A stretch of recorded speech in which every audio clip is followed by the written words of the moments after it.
மொழியோடு பேசுபவள் எனும் வலையொலி தளம் உங்களை அன்போடு வரவேற்கின்றது.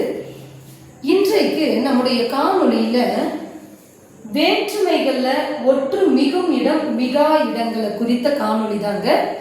கடந்த காணொளியில நம்ம சந்தி பிழைகள், அதாவது எங்கெங்கெல்லாம் ஒற்று மிகும், சுட்டெழுத்துக்கள்ல வினா எழுத்து என்று சொல்லக்கூடிய ஏ, ஆ, இ, ஏ, இதுக்கு பக்கத்துல எங்கெல்லாம் ஒற்று மிகும் எங்கெல்லாம் ஒற்று மிகாது அப்படின்னு சொல்லிட்டு நம்ம கடந்த காணொளியில பார்த்தோம்.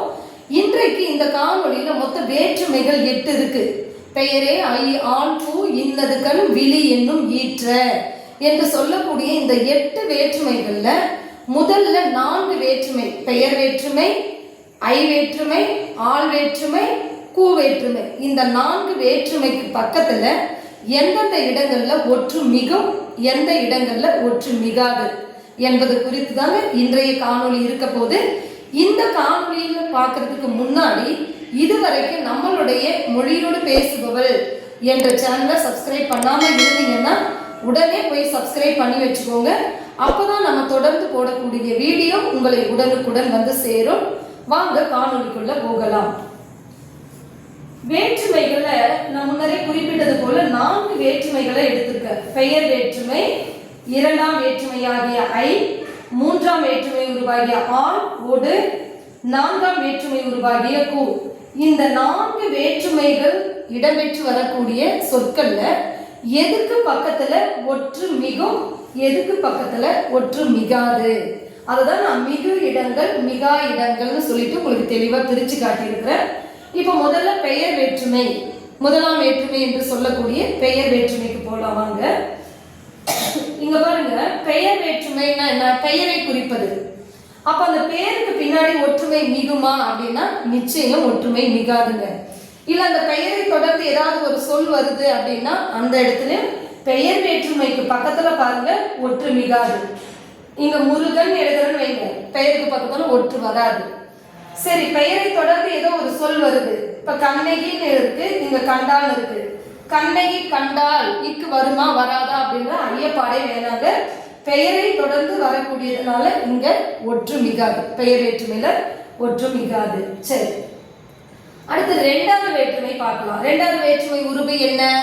ஐ என்கிற உருபு தான் 2வது வேற்றுமை. இந்த 2ஆம் வேற்றுமை உருவாகிய ஐல வந்து எங்க மிகும் அப்படின்னு பாத்தீங்கன்னா விரியில, 2ஆம் வேற்றுமை அந்த உருவு விரிந்து வரக்கூடிய இடத்துல ஒற்று மிகுமாங்க. அதே போல 2ஆம் வேற்றுமை உருவும் பயனும் உடன் தொக்க தொகை, அதுல வந்து ஒற்று மிகுமாங்க. 2 இடங்கள்ல மிகுன்னு சொல்லியிருக்கிறாரு. ஒன்று விரியில மிகும். விரின்னா என்ன? அந்த உருவு வெளிப்படையா அந்த சொல்லுல வந்திருக்கும். அப்படி வந்திருந்தா அதுக்கு பக்கத்துல ஒற்று மிகும்னு சொல்லியிருக்காங்க. அடுத்து 2ஆம் வேற்றுமை உருவும் பயனும் உடன் தொக்க தொகையும், இது 2 இடங்கள்ல தாங்க 2ஆம் வேற்றுமை உருவுல வல்லினம் மிகும், மன்னிக்கணும், ஒற்று மிகும்னு சொல்லியிருக்காங்க. இப்ப எடுத்துக்காட்டு பாருங்க. விரியில் மிகும்ன்றதுக்கு எடுத்துக்காட்டு முருகனை கண்டேன். இப்ப பாருங்க, முருகனை இங்க ஐ உருபு விரிந்து வந்திருக்கு பாருங்க வெளிப்படையா. தொகைன்னா மறைஞ்சு வந்திருக்குங்க, விரின்னா வெளிப்படையா வந்திருக்குங்க, அவ்வளவுதான் வித்தியாசம். அப்ப இங்க விரியில மிகும்ன்றதுக்கு எடுத்துக்காட்டு நம்ம என்ன போட்டிருக்கோம்? முருகனை கண்டேன். அப்ப முருகனைங்கிறதுல ஐ உருபு வந்து என்ன இருக்கு? வெளிப்படையா வந்திருக்கு, விரிந்து வந்திருக்கு, அதனால அந்த இடத்துல ஒற்று மிகுந்து வந்திருக்கு. அடுத்து 2வது பாருங்க, 2ஆம் வேற்றுமை உருவும் பயனும் உடன் தொக்க தொகையிலையும் ஒற்று எழுத்து மிகும்னு சொன்னேன். எடுத்துக்காட்டு நான் என்ன கொடுத்துருக்கேன்? நகை பெட்டி. இந்த நகை பெட்டிங்கிறது எப்படி உருவும் பயனும் உடன் தொக்க தொகைன்னு நம்ம விரிக்க முடியும்? நகையை உடைய பெட்டி அப்படின்னு அர்த்தம். அப்போ அந்த 2ஆம் வேற்றுமை உருவும் இலக்கண விதிப்படி நகைப்பெட்டி என்னன்னா 2ஆம் வேற்றுமை உருவும் பயனும் உடன் தொக்க தொகைன்னு சொல்லுவோம். அந்த இடத்துல பாருங்க ஒற்றெழுத்து மிகுந்து வந்திருக்கு. இதுதாங்க. இப்படி 2 இடத்துல 2ஆம் வேற்றுமையில மிகும். ஒன்னு விரியில மிகும், இன்னொன்னு உருவும் பயனும் உடன் தொக்க தொகையில மிகும். அடுத்து பாருங்க, அதே 2ஆம் வேற்றுமை உருவு தொகையில மிகாது. அப்போ எங்க மிகும் எங்கு மிகாது அப்படிங்கிறதுல தெளிவு இருக்கணும். 2ஆம் வேற்றுமை உருவை எடுத்துக்கிட்டோம்னா விரியில மிகும், பயனும் உடன் தொக்க தொகையில மிகும். ஒண்ணு மிகாது என்பதற்கு தொகையில மிகாது. தொகைன்னா என்ன? உருவு மறைஞ்சு வரக்கூடிய இடத்துல வந்து மிகாதாங்க, அவ்வளவுதான். இப்ப அடுத்து பாருங்க மூன்றாம் வேற்றுமை உருபு. மூன்றாம் வேற்றுமை உருபு என்ன? ஆள் அல்லது ஓடு. இது ஏதாவது ஒரு உருபை பெற்று வர்றது மூன்றாம் வேற்றுமை உருபுன்னு சொல்லுவோம். இப்ப இங்க பாருங்க, இதுல எங்க மிகும் எங்க மிகாது அப்படின்னு கேட்டீங்கன்னா, மூன்றாம் வேற்றுமை உருவும் பயனும் உடன் தொக்க தொகையில மிகுமா. முன்னாடியே நம்ம சொன்னது போல மூன்றாம் வேற்றுமை உருவிலும் பயனும் உடன் தொக்க தொகையில மிகும்னு சொல்றாரு. எடுத்துக்காட்டு பாருங்க, வெள்ளி கிண்ணம். இப்ப இது என்ன? வெள்ளியால் ஆன கிண்ணம். ஆள்ங்கிற உருவு விரிஞ்சு வந்திருக்கு பாருங்க. ஆனா என்னது? தொகைன்னு சொல்லியிருக்கோம். இதை விரிச்சாதான் நமக்கு வெள்ளியால் ஆன கிண்ணம்னு வரும்.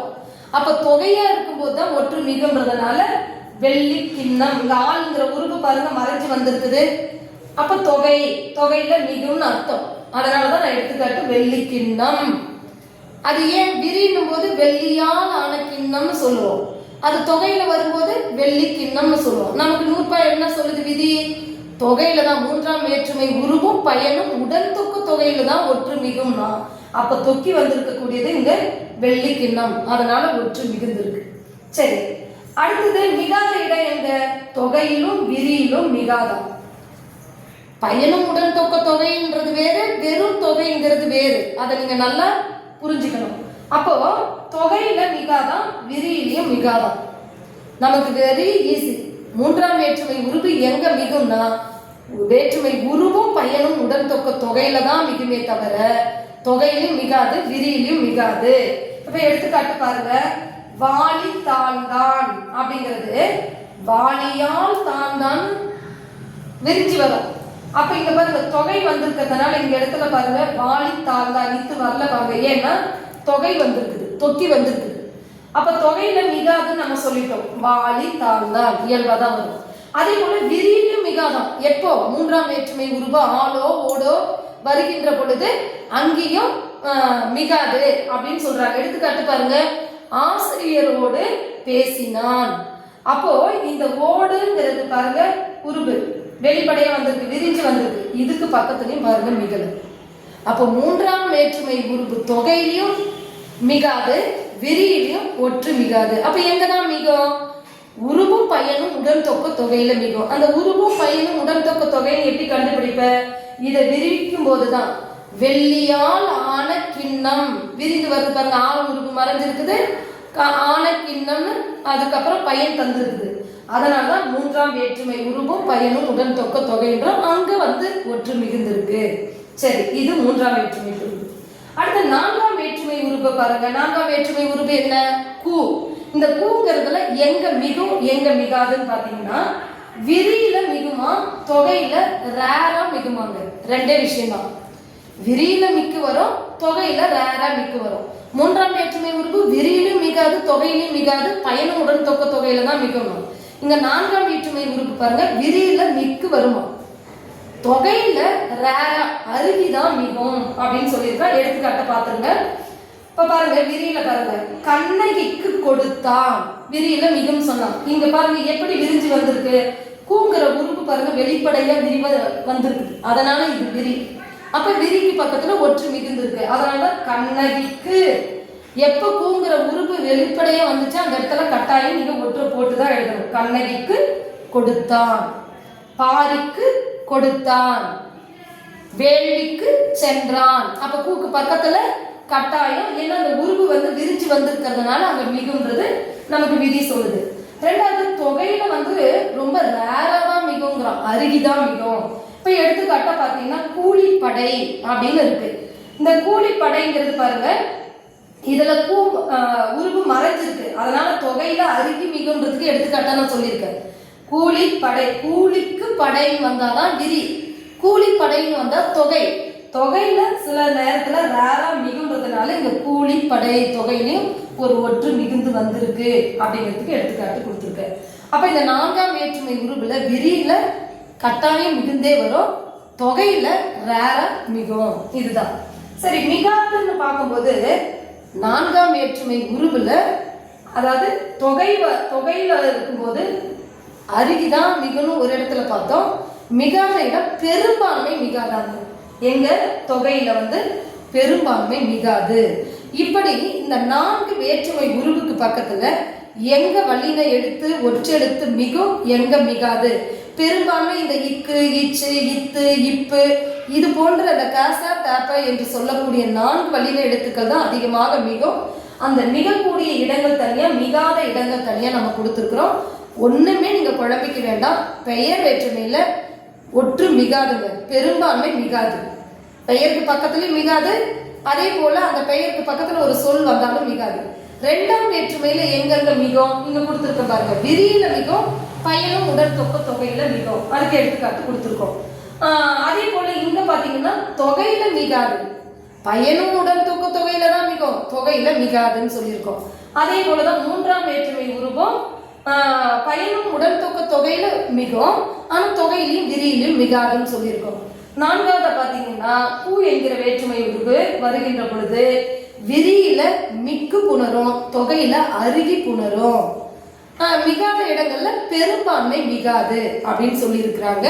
இதுக்கு நீங்க ரொம்ப அடையாளமா தெரிஞ்சுக்க வேண்டியது என்னன்னா, தொகைன்னா என்ன, உருவும் பயனும் உடல் தொக்க தொகைன்னா என்ன, விரின்னா என்ன என்பதை புரிந்து கொண்டு இந்த அட்டவணையை பார்த்தால் நான் எந்த வேற்றுமை உருவுகளுக்கு பக்கத்தில் ஒற்று மிகும் மிகாது என்பதை தெள்ள தெளிவாக புரிந்து கொள்ளலாம்.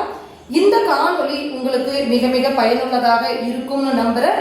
ஏன்னா தொடர்ந்து நமக்கு இந்த ஒற்று பிழைகள் ஏற்பட்டு கொண்டே இருக்கிறது. அப்படிங்கிறதுனால இந்த பிழை தவிர்ப்பதற்காக நான் இந்த காணொளியை பதிவிடலாம்னு ஆசைப்பட்டேன். மீண்டும் அடுத்த ஒரு 4 வேற்றுமை உருவுகளுக்கு பக்கத்துல, இப்போ 8 வேற்றுமையில ஐ, ஆள், பூ, பெயர் இது 4 பார்த்துருக்குறோம். அடுத்து இன், அது, கண், விழி இது 4ஐயும் அடுத்த காணொளியில பார்க்க போறோம். மறக்காம இந்த வீடியோ பிடிச்சிருந்தா லைக் பண்ணுங்க, கமெண்ட் பண்ணுங்க, ஷேர் பண்ணுங்க, சப்ஸ்கிரைப் பண்ணுங்க.